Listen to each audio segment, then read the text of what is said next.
બોરસદના નાપા તળપદ ગામની ઘટના છે। બાબા સાહેબ આંબેડકરની પ્રતિમા તોડી પડાઈ।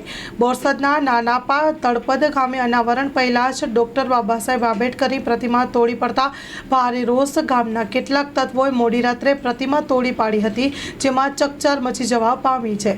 Story report by Nandlal Bhanushali.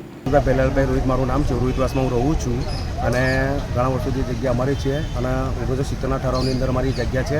એ જગ્યા અમને મળવી જોઈએ।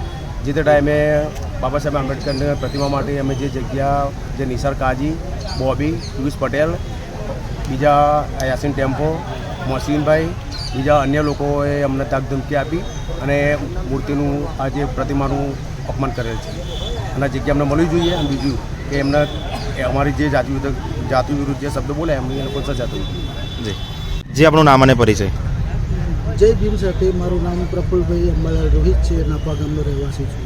શું ગઈકાલ રોજ જે ઘટના ઘટી છે તેના વિશે માહિતી આપશો? ગઈકાલની વાત કરીએ તો રાત્રિના 12:30 સુમારે અમારા સમાજના 2-4 ભાઈઓ અમે અમારા ભગવાન સમાન બાબા સાહેબ આંબેડકરની પૂતળાનું અમે અનાવરણ કરવાના હતા અને ગામના 2-4 લુખ્ખા તત્વો પ્લસ કે સરપંચ પિયુષભાઈ પટેલ અને બીજા 2-4 ગામના આવી અને અમને મારી નાખવાની, ફરિયામાં આગ લગાવવાની, બાબા સાહેબની મૂર્તિ પાડી નાખવાની, પાડી તો નાખી જ છે પણ આવી રીતે અમને ધમકી આલી છે અને ભવિષ્યમાં ખતરનાક હુમલો કરવાની અમને ધમકી આલી છે ને છે બધા માથાભારે લોકો।